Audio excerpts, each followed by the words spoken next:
This is the phrase you will hear throughout this evening. That's Becky's problem. So true. Tonight's episode is brought to you by the phrase, that's Becky's problem. And yes, I turned that for when Spammals joined, so he'd record it. Yeah, I got the back end of that. Just, it's Becky's problem. What is? We don't know. Everything for the next not 2 weeks. That's the name of the podcast. It's That's Becky's problem. And fill with the next 4 hours of dialogue. There you go. Set it up. There you go. Lego just put out some new sets. You got this Lord of the Rings kind of Bilbo Baggins bag end kind of model set. It looks really nice. But how much is it? 230. Fucking hell. That's actually kind of on the cheaper side for Lego nowadays, especially with IP related stuff. Like, I mean, that doesn't stop it still being a fucking hell moment. I'm just going to say. You get like 8 minifigs and like 4 there's dioramas. There's inflation, there's Trump's tariffs, and then there's Lego. And then Freddo's. Lego is a safe bet. It doesn't go down, it just goes up. If it's an accurate Lego set to Lord of the Rings, after 2 years, do Frodo and Bilbo just go missing, and you're just left with Sam and his family inside the Lego set? Is that how it works? They go on an adventure. I.e., you find them on a little raft at the bottom of your pond or something. Well, we cross the sea. I'm coming with you, Mr. Frodo. Don't go, Mr. Frodo. You cannot come, Sam. I always liked Bill Bailey's idea that the Hobbit should have been Scouser. Right there, mate. Hey, Frodo, you going to Mordor? Calm down. To be honest, he would have just nicked the ring. Let's be honest. I love Liverpool. That's not a smite on your city, but things go missing. Liverpool's a great city. Shiny ring is good, that. I love the idea that Frodo doesn't know Legolas's name. He's never been introduced. He wakes up in that one scene and everyone's coming through the door. Oh, Sam! Hi, Sam! Oh, everyone else, hi! And then Legolas walks in, he just stares at him and nods. You know? What's the one Lego set that the crew wish they owned is the question I've got from someone. The Lord of the Rings one that isn't the Bilbo Baggins birthday party, like just the Shire one, the bag end one. The bag end set? I'm not like against the birthday party one, don't get me wrong. I would just bag end set. I would just like the normal one because it's vibes. That's something from Made in Chelsea. Oh, I'm so in with the bag end set this season. With the bag end set? You know, who's wearing shoes these days? We just flaunt our hairy feet. But that's how it comes. You get the house and you get like the happy birthday little stand. And the hairy feet. That's how it comes. I really want this Orient Express train that Lego do. It's 2 cars and an engine. It looks really nice on display. It's like 250 quid. That sounds quite cool. Yeah, Murder on the Orient Express is classic. I like my murder mysteries, Agatha Christie and all that jazz. All I'm saying is there's a lot of murder on the Orient Express. It's put me off that train journey. Well, no. Here's the thing, right? Because there was so much murder on that one trip, right? That means all the other future trips are going to average out just fine. Because you have like one little murder every couple of years, right? But if you have a whole lot of murder all of a sudden here, it's going to be smooth sailing all the other times because that's how it bounces out, right? That one trip is referred to as a statistical anomaly. But do you get like a discount on your rail card because of it? Oh, it's definitely kept prices down. There's a trolley with sandwiches and murder. Oh, that sounds fantastic. Let's get involved. Oh, I can't afford the murder package. Can I just get the jam sandwich package? the murder package. And no murder for this one. But do you have any double-deckers? I would like old school double-deckers, not the current ones that are not quite girthy enough. And then there's some little twat on his way to wizard school who's like, we'll take the lot. And you're like, get fucked. What a little shit. About the rest of the train. Yeah, well, they're all dead. So, you know. The murder train. They got murdered by murder. The real reason for the murder was because the double-deckers have been in the freezer and they're really hard. You're a serial killer, Harry. I mean, he did kill a few things. A manned burning blade with a big fat zero just sat at Reapers vibing. They're probably debating the Orient Express or something. People are doing burning blades again. I've seen it this week. I spent about 3 hours just fighting a burning blade pointlessly. But can I just a tip to general people? If you do encounter me on the Sea of Thieves, after 2 hours of saying it's been a brilliant fight, don't tell me to go away because I'm annoying, because literally that is like a red rag to a bull. I will be there then till the bitter end, which is what happened. It's been great, mate. It's been great. And then you're like, we're awkwardly the same way. Sorry. They were all banter, right? It was all good banners until literally the guy just went, mate, it's getting a bit annoying now. Can you go away? And I went, no. No.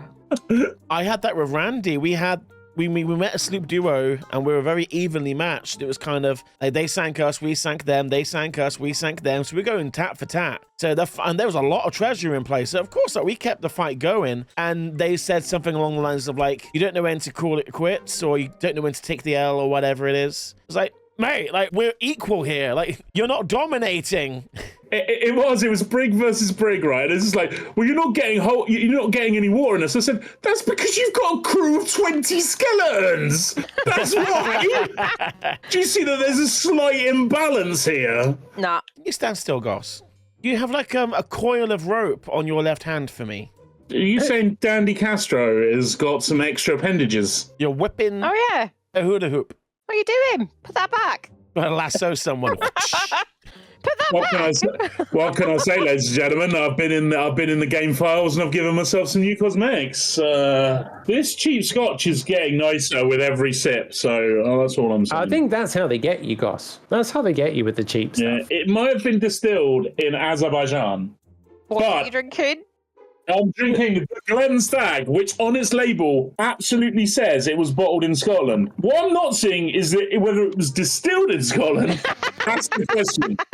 I mean, if by Azerbaijan... Did you say it was called Glen Stag? It was the Glen Stag. It was £15 in the clearance aisle of Morrison's this afternoon. I went, you know what? What's the worst that could happen? Yeah, that was a stupid comment. And if by distilled in Azerbaijan you mean distilled through an old sock. Yes. Glen Stag refers to a blended Scotch whiskey known for its value and is crafted from a blend of single malt and grain whiskies matured in American oak casks for a minimum of 3 years and bottled in Edinburgh. Yeah. Still don't know where it's distilled. Again, bottled in Edinburgh, I can accept as a fact, but it still doesn't say it's distilled in Edinburgh or anywhere similar.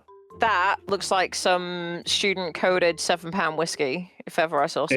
It was £15, and apparently I've been told that is reduced from £19, which is its normal price. The Glen Stag. Glen Stag sounds like someone I'd meet in a pub in Edinburgh. It sounds like they just tried to get the most two Scottish things they could and lobbed them together to make it sound more authentic. Yeah, like short of calling it like the tartan haggis, I feel like this is like, oh well, you know, Glen, there's Glens all over the place. Yeah, Glen Murray, yeah, let's do that. Stags, mate. The irony is, I like haggis. I really like haggis. Right. Yeah, Glen Stag works in the local Wetherspoons. All right, Glenn. All right, Glenn. Oh, Glenn. That's the most creative word sandwich I've heard today. The tartan haggis. Mumsy. Oh, no, I can't say that anymore, bloody Brian. Ruining things. Mumsy is tainted for it. That sounds wrong, but it's true. We had a long chat about that. Like, with his comment, obviously, it was a bit shit. But yeah, conversations since then that he's been having have shown a lot of compassion and care. Yeah, he's shown a lot of compassion and care in face of saying what, quite frankly, I disagree with and think is a really shit thing to say. For context, we're talking about the actor Richard O'Brien, made famous of Rocky Horror Picture Show, Crystal Maze, and other kind of old school stuffs. He made a comment that seemed to be quite anti-LGBTQ. It rose questions whether is he an ally or not. After some research, yeah, he is very much LGBTQ. He is. It's one of those, like, I find it really hard to completely disregard the Crystal Maze entirely. I think it's more a case of I'm going to appreciate the art and not the artist. Yeah, he's shown a lot of kindness and compassion towards the trans community for many years since, given he is non-binary himself. Sorry, they are. This is it, and I really struggle to get my head around how you make something like Rocky Horror Picture Show and how you have the presence that you do for decades and then say something like that. Like, it's one of those where I'm like, this doesn't quite add up. Yeah, right. I find it a really difficult one. Stupid thing to say. It's one thing really I don't remember. Thing to say, and I didn't actually have a chance to look into more context and stuff around it. Yeah, I've read a few articles and I've read into it of kind of like he's sat there going, okay, maybe this is a controversial thing for me to say and stuff, but he desperately wants the trans community to be treated equally and with kindness. And I don't know, it's an odd one, because I sort of find myself going, well, you're not doubling down, but also you're not changing your stance. Well, how long ago was this? Good point. Now that I can't remember. Can't remember the actual date at which he said that. Is it possible he just had a really shitty year and then kind of got in a real dark place, a bit of a dick for a year? Right, 2009 he said it. So it was a long time ago. Okay, that is quite a while ago. So he has done things recently in defense of and in support of the trans community. Yes. Yeah, it's just a really weird set of circumstances. I'll find the article for you, Joe. It was an article in Pink News. I would really appreciate that, thank you. That kind of discusses that. I think I had 3 or 4 different articles about it. And I found myself really torn. And we had a group discussion as to, do we go on watching the Crystal Maze together? Do we support this? Or where do we stand? And we all kind of collectively agreed that was a stupid fucking thing to say, but you've shown nothing but kindness and empathy since. And I think that's where I stand. Like, if people can show growth and that they have been educated, I am not one to flog people over past 100%. Things that they have said, because people can make mistakes and learn and grow. And I think it's horrendous to taint someone and be like, no, you did this. And well, now, that's the thing, right? 4, 5, 10 years later, we can't forgive you for this one thing you said, these couple of tweets you sent or whatever. And I just think it leans too much into a cancel culture that I refuse to be a part of. Like, someone should continuously prove themselves to be a shitty person to be cancelled. It should not be you said something 15 years ago. And I truly you hit the nail on the head. Education comes during those times for a lot of people. I think everyone's done something stupid. And I'm not saying everyone's said something fucking turfy or racist, but everybody's done stupid things they regretted, or they were just uneducated at the time. I don't think Richard O'Brien necessarily was fully uneducated, but I think he might have been in the ways of trans rights in a pocket as a man who grew up within the queer community, but maybe not necessarily with... Richard O'Brien was exploring and talking about the concepts of non-gender binary structures before non-binary was a social normality. Yes. He would routinely say, I'm 70% female, 30% male, but would always use he, him pronouns, and non-binary wasn't a thing in the norm. And I think you touched base on something really, really important. Use the phrase, people should be able to make mistakes. I want to change a word. People have to make mistakes because that's how we get better. Yeah, I agree. It's in line with a lot of things that I think when people are like, oh, I don't like to discuss politics, I don't like to discuss this, cool, you will never change your mind, you will never educate yourself, you will never grow if you refuse to talk to people about topics that you may deem to be too sensitive, or that you don't know enough about, or that you feel like you won't ever change your mind on. And I think it all feeds into one where you have to be able to make mistakes, learn, grow, debate, converse with people, because otherwise you're just not going to get a well-rounded view. Like, some comments can just come because you are not educated in that space, no matter what your exposure to said thing is. Like, Richard O'Brien for non-binary, is non-binary and was championing for rights, and everybody admits that Rocky Horror is a cultural phenomenon that was a queer awakening for so many people since the 70s.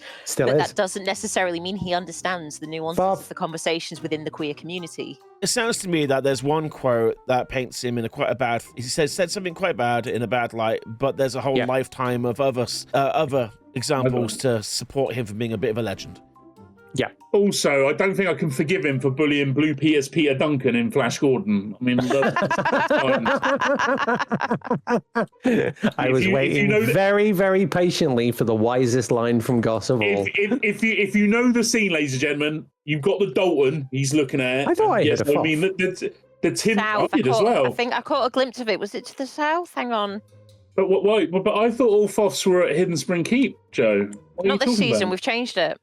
That's true. It's Sharfin Camp this season, but it's not at Sharfin Camp. I'm sure it's to the south. Yeah. No. Yeah. No. Yes.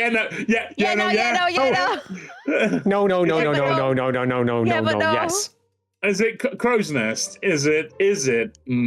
I saw a flash of like the eyes, and now I can't see anything because of the clouds. Has it just gone down? Maybe a flash of the eye. A flash of the eyes. Maybe it's just gone down. So here's a question: Minecraft movie is out now in cinemas. The trailer looked terrible for it when it first came out, but now it's out in the wild. Do we have any intentions of going to watch it? Have you heard anything Not about it's it? free. Yeah, I'll watch it when it's on like a streaming service for free. Streaming service, because I've never been into Minecraft, so I get why people have got a cult following around it. If you follow the game for 10 years or whatever, good for you. I've never been a big Minecraft player. No, I famously still have a copy of Minecraft that I got with my original Xbox in 2016, and it's still in the cellophane. I never even took it out of the fucking box. Fun fact. Because it doesn't interest me.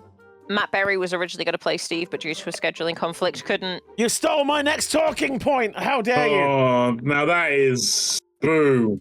I got a little mini game for Goss. So, yeah, moving along to the next topic. Matt Berry was supposed to be Steve instead of Jack Black. No way. And so I wondered, because we have our very own Matt Berry, professional voice actor here in the chat, could you read a couple of Minecraft quotes for us in the style of Matt Berry to see what we've been robbed of? You need to send them to me. I have them pre-written in our group chat. Here we go. It's 3 lines for you. Yes. Wait a minute.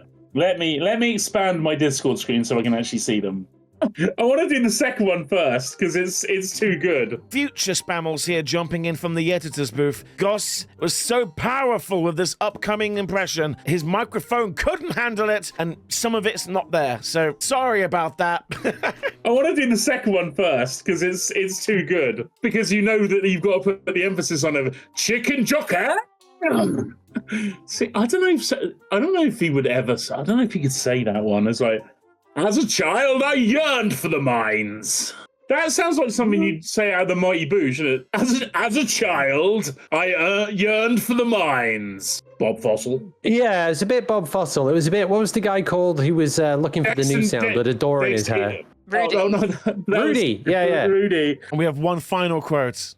Hit us. First we mine, then we craft. Let's Minecraft. That last line can't be a line. I'm sorry. No one wrote that. No one wrote that. Yes, they did. Stop it. But in the chicken jocker scene, they actually brought a live chicken into the theatre. That's why That's they had the what I heard. But this is the thing. This is where it gets a little bit sinister, unfortunately, is that they took the live chicken and then just dumped it outside the theatre. Yeah, I heard that as well. And I'm like, surely you wouldn't even be allowed to take a live chicken in. It's abandoned it on a back alley. I mean, have you been to the cinema recently, Joe? They don't care. The staff are not paid enough to care. They really don't care. I mean, when you order anything beyond a ticket, they genuinely do look fed up. No, it's just like, whatever. Back in the day. I don't blame them. It's like minimal pay and terrible hours. Don't ask me questions. Exactly. Don't make me do things. Which screen is it in? Oh, look on your ticket. Goss, could you just read that third quote again for me? What? As Matt Berry? I can't. Stop it. I'm going to have to mute myself. Wait a minute. I've got a sound alerts coming. And Chaz and Dave is playing in the background, which is really apt. Love it. First we mine, then we craft. Let's Minecraft. Hey, Rudy, why are you always going on about the Minecraft, huh? Enough with the Minecraft. We need to go for a party. Danny, all I can think of now is the octo dick pissing scene. That's all that's in my fucking head. I don't remember Betamax. Oh, yes, I do. I made love to her to 60 minutes, sometimes 90. Long play, short play. So here's the thing. I've heard critics have absolutely crapped on the movie. I've heard from adults that it is bad. But I have heard from parents that their kids freaking love it. Exactly. And I'm like, no, it's not everything has to be for us. No, I saw Beardley's review, and it was exactly that. He said, this one's for the kids. Joe, let them have it. Don't shatter my dream. Everything should be for us. That's true. How rude of them. We're just tall children, is all it is. Having been to a cinema where I can order wine, I'm now disgusted when I can't. Canada has spoiled you. No, it wasn't Canada. It was up in Yorkshire. It was called Everyman. One of the Everyman. Oh my god, it was Everyman Cinemas. So Everyman Spammals, Cinemas. Have you never been to an Everyman? I never have been in Everyman. No.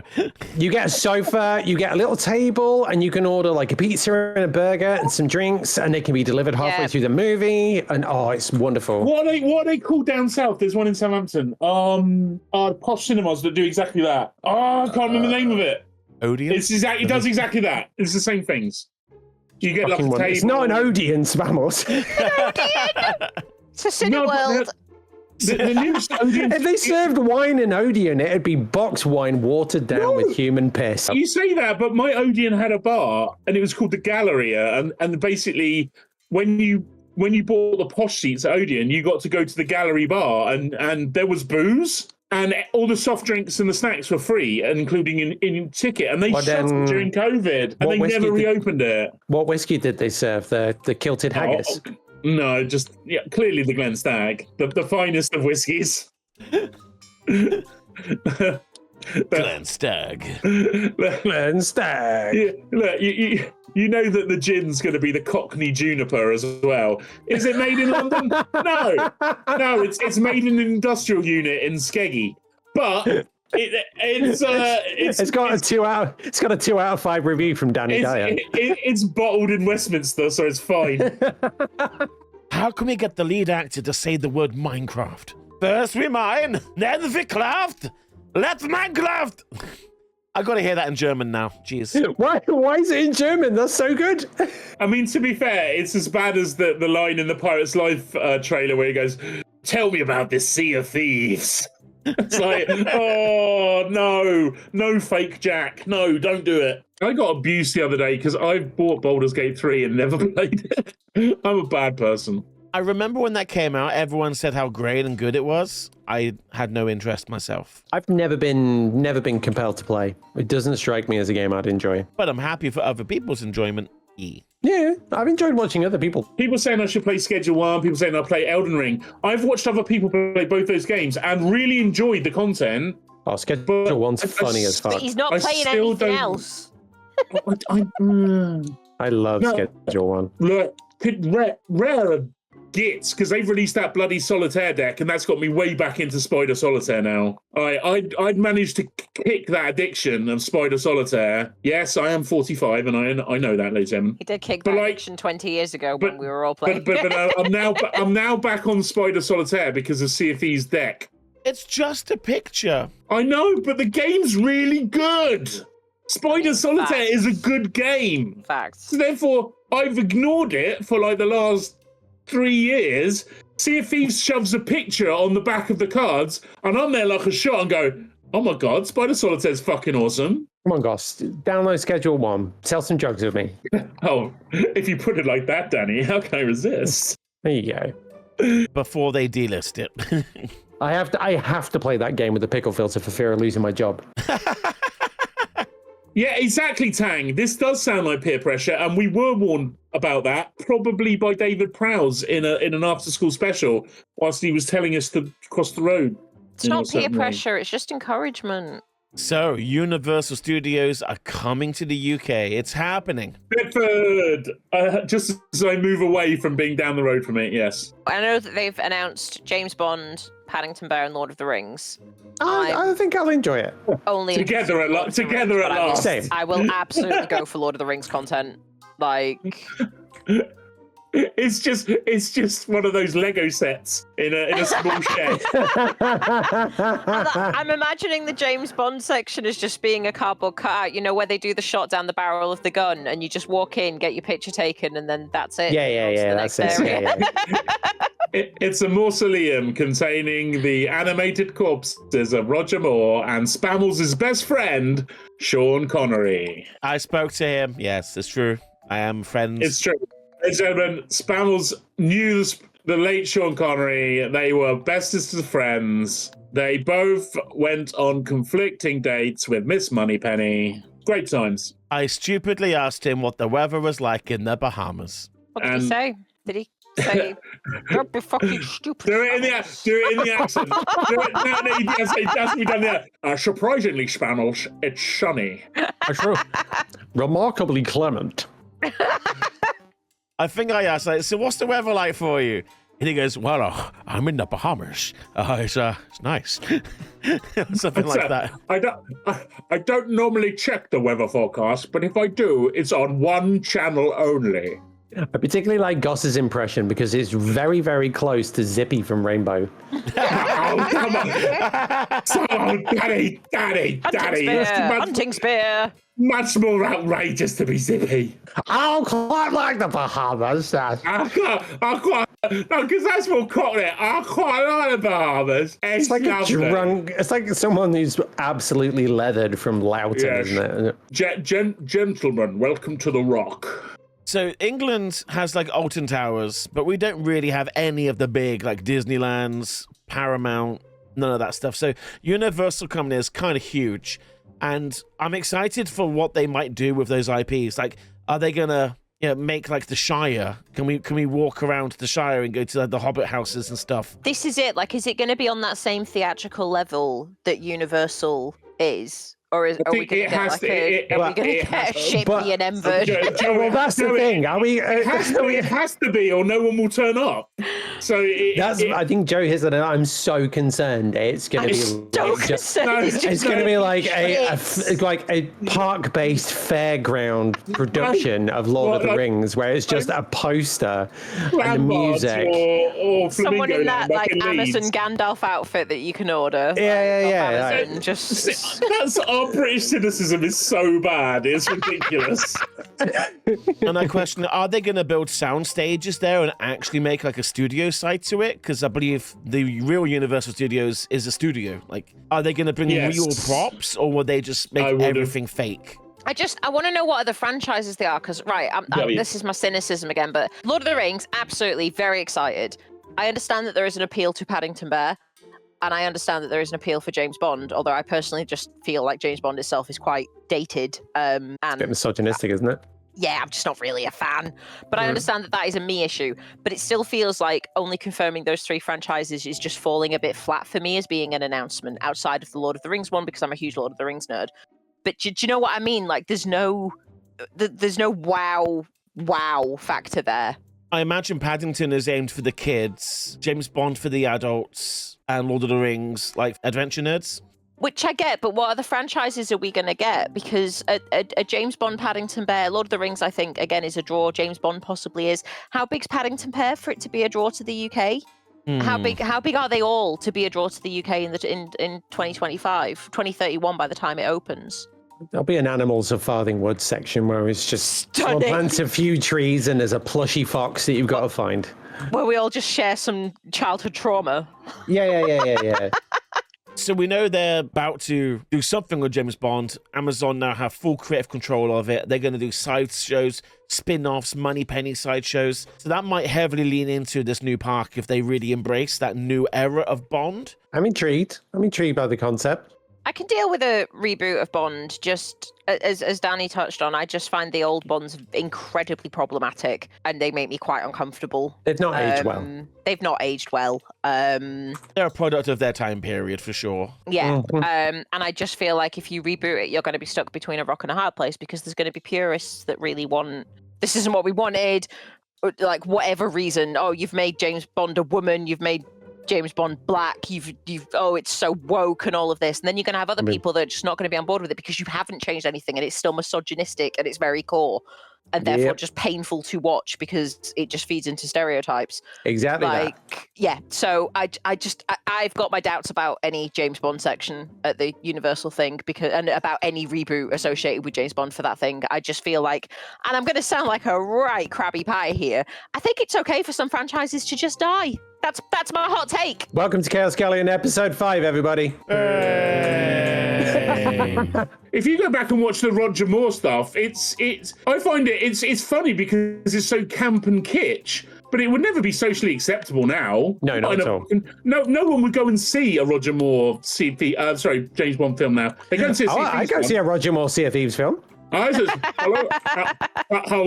Captain Flameheart. I think a lot of the fantasy of the old Bonds has actually kind of become a reality, from self-driving cars to small gadgets and telephones and computers and the internet. So when you I think you have to build on what they did with the Daniel Craig era, which again I don't hate, but you have to build on it being slightly more realistic. Moonraker was on TV 2 weeks ago, and it is literally a Elon Musk biopic, though. Oh, that is very true. I think we live at a time where there's quite a lot of action films, like from the Bourne Ultimatum, or just every year there's a new action flick with The Rock Johnson and whatever in it.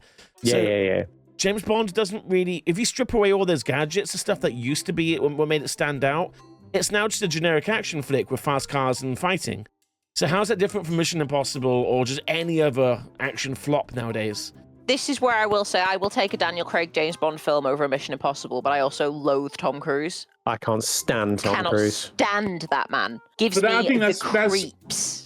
I think that's down to our British sensibilities, though, that the thing that makes James Bond is it is quintessentially British at its heart in terms of its writing and its humour. Yes. And it's a case of it, and that's what will differentiate it from a Mission Impossible film. I think it's also a bit even grittier. Statham. Yeah, I'll take Statham over Cruise. I detest that man. I cannot. What do you mean you've kidnapped my daughter, you slags? You're a slag.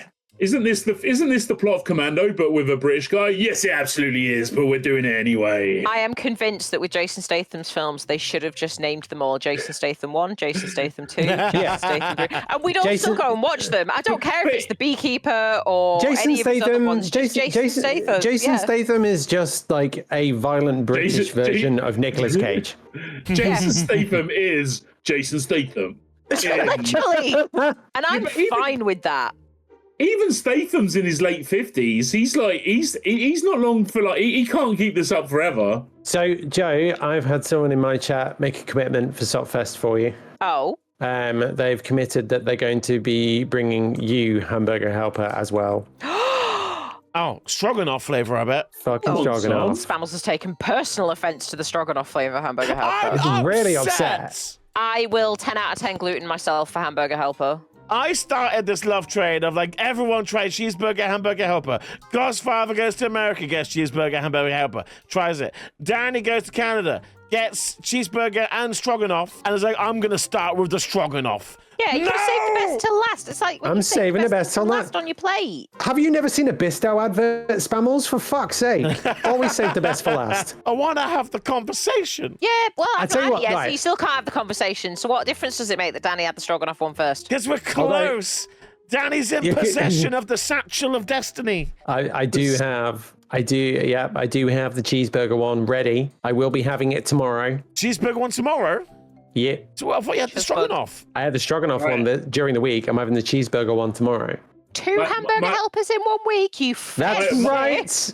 I am putting on the calories. I'm getting my spring bod ready. You made it sound like you're going to wait weeks for it. No. The recommendation. You just got offended and assumed, didn't you? Fuck you, guys. Overdo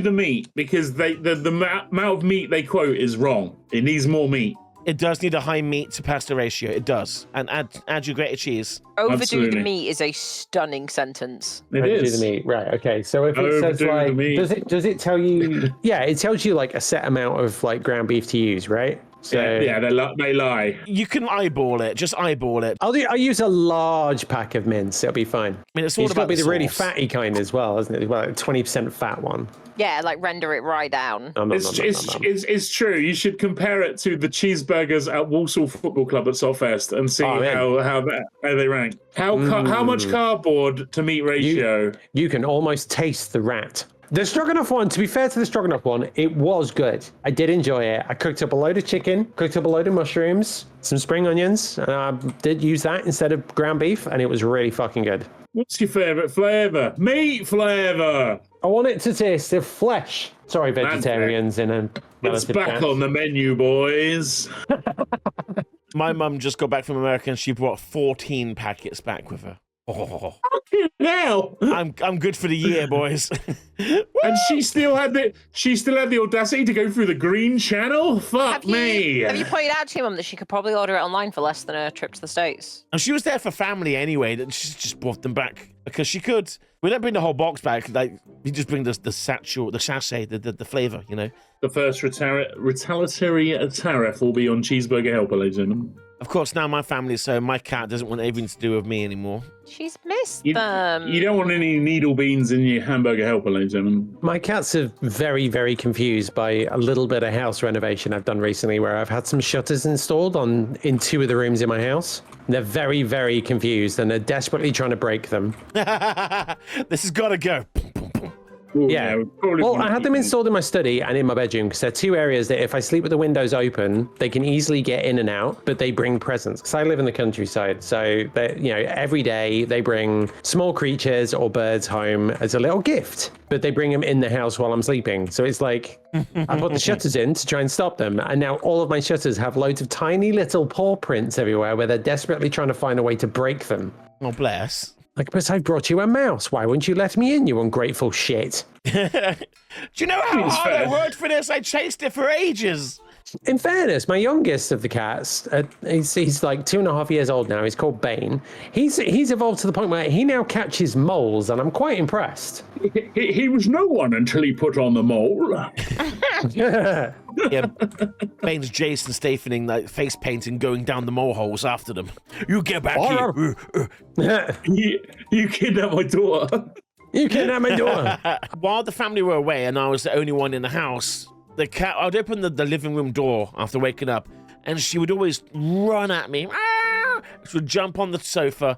I'll get down on my knees. We have little cuddles, and it was awesome. Second family at home. I open the door, waiting for the run, and she's just sleeping. No craps given. Nope. You've been replaced. In fairness to Bane, he once brought me I was just telling my chat, he brought me a pheasant home, and pheasants are bigger than he is. I genuinely think in a year or two, I'm going to find the postman dead in the back garden. Yeah. When my Millie was younger, she brought a bat in once, and it was doing circles in the top of the living room. Oh, no. I love bats. Did you go bat? Bat? So I experienced something in Canada I've never experienced before. And I genuinely, when someone told me this was happening, I'm like, nah, you're making it up. An ice storm. I didn't know that was a thing. Where the rain freezes as it falls? Literally, whatever it touches, it freezes. And it was I thought it was a metal band. Oh, we're Ice Storm. One of those logos that you can't read. We are Ice Storm. It was bizarre. It was like everything froze so quickly, but it was like cryogenics. Like I was seeing trees with like trees with the trunks so wide, they're like wider than a person, but split in half with the weight of the ice. Left harpoon. Your opportunity. Busy. Your moments of You got opportunity. Lupin-related issues. I've got related issues. You're f***ing useless! What? You just cruised past the loop, going, what? The harpoon here? What? Can't touch it. Can't touch it. All I harpooned up is 4 tridents. Because you're 10 years f***ing late. That sounds like a skill issue. Well, you can do it yourself. Look, I'm talking about Chinese. I'm having Rust flashbacks. I'm having a cheeky Chinese. I'm just staring at opportunity going past. Yeah, jump up, Danny. Just Danny, jump. up, Which Danny. corner? Any fucking corner! What's your go-to? As you're most hungry, what's your right, this is the thing I want most? I tend to start with a cheeseburger, but if I have too much takeaway, I get really bored of cheeseburgers fast. So then sometimes I go for a kebab after that, but I feel really naughty because it's a very fatty thing. So then sometimes I'll give the kebab. So then I'll give the cheeseburger a second guess, but then sometimes I just get a pizza. So it's kind of a roundabout of emotions with me. I appreciate that when I ask what's your go-to order, you've basically answered with 50% of the takeaway options. These are the options. I'm going to come back to your kebab reference. If we're not bothered about getting it delivered, we'll go for sushi because we have an amazing good shout. Sushi bubble tea ramen place run by this amazing Japanese family. It's so good. If we want it delivered and I don't want a gluten myself, we've got an amazing burger place that gives you the option to switch it for a gluten-free bun. Which is incredible because I normally can't have like McDonald's, Burger King, or anything like that. So I'd happily skip the bread on a burger. I'm gonna put it out there. I'm not bothered about the bread on a burger. It just gets in the way. my McDonald's breakfast order is we ordered Jim a sausage egg muffin. We had an extra egg, an extra sausage. We ordered 2 hash browns. We put the extra egg and the extra sausage in between 2 hash browns. Bob's your uncle. Joe's got a gluten-free McMuffin on hash browns. Listen. You need to stop bragging about your life hacks right now. You're gonna get. Honestly, do it. It will change your life. I'm literally going to do that tomorrow. And I am like McDonald's hash browns are hands down best hash browns in the market. Absolutely. Like fucking incredible. If I do want to gluten myself, Chinese every day. Chinese every day. Love a Chinese. Chili beef. Oh, crispy chili beef, such a good order. It's got to be salt and pepper. Salt and pepper chicken is beautiful. Why are you ordering Lupin from a Chinese? Because he keeps putting his needle beans in me. Oh, okay. He's mad. I'm not sure it's beef if that's the case. We took them to get their vaccines this morning, and he's been mad at me all day, and now he's not, and I don't have the heart to move him, but he's stabbing my leg. Spammals mentioned kebab. What's your kebab order? I'm going to upset everybody here because you are. Don't. You've literally already upset me about your kebab order once this week. Do you have to do it again? I have not heard this. I wish to be offended. Go. Oh, Danny. Well, I'm boring. I'm plain. I don't like things. Spammals' diet is bread and meat. Yeah. That's okay.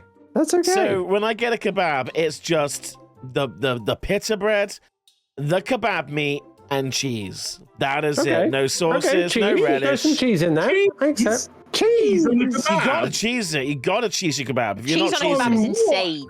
Cheese on a kebab. How is that insane? It's amazing. I don't normally have cheese on a kebab, but I'm not against it. It's basically a cheeseburger. Greasy 2:00 in the morning kebab. I could understand adding the cheese. If I'm ordering from a proper kebab place, they do offer feta as an additional option, and they also offer pickles, and that's run by a Turkish family. Now, you put feta in a kebab with loads of salad and pickled chilies and garlic sauce. Yeah. I think I'm going to make inappropriate noises. Honestly, it's incredible. They make their own hummus and everything. It's phenomenal, this place. But just like grated cheddar on a kebab. Yum. It's great. See, now I'm against it, but then many a time I've ordered like a doner kebab. I have many a time ordered a doner kebab with salad, garlic sauce, chili sauce, and the works, and I'll get like a cheesy chip, so it's really cheesy, and I'll combine the two and happily eat them, so I can see it. Like, it's just meat and cheese. You know, it's no different to a cheeseburger or other things. Do you like peas? But I get some people get upset that I don't have any lettuce or sauces. No, I mean, that's not what I would do with a kebab. Like, I would have a lot of salad in there. I would have garlic sauce, and I'm very particular. If the place has got a really good chili sauce, I would drench that shit in chili sauce. What does the salads do for you when you add that? If it's a good kebab place, then the lettuce and cabbage combo tends to be vinegared, which goes really well with meat. Chat confirms wreckers are Welsh. Wreckers are Welsh. Wreckers are Welsh. You heard it here, folks. The flag is lowered and the sale is over. Chaos Galleon! Go check out episode 4 on YouTube right now. Yay! Episode 4 is out now. It's incredible. I'm going to get this episode out a lot faster, I promise. Like, I'm going to start editing it very, very soon. It happens. It happens when it happens. It's loved every time it goes live. And go to the forest, you might find the lost episode. They will never find the lost episode. This is definitely episode 5. Definitely episode 5. Please direct all your questions to Becky. We should do a Christmas special, like a mockumentary discussing the missing episode. In June. In June. Yeah, with Christmas music just to fuck everyone off. With like conspiracy theories about like, oh, they said something so extreme it had to be deleted. This is the greatest podcast in the world. The one time Chaos Galleon was cancelled. Right, I'm out. Bye, guys. Same, I'm out. Thank you so much for a lovely night. Take care, Big love. everyone. Bye. Bye.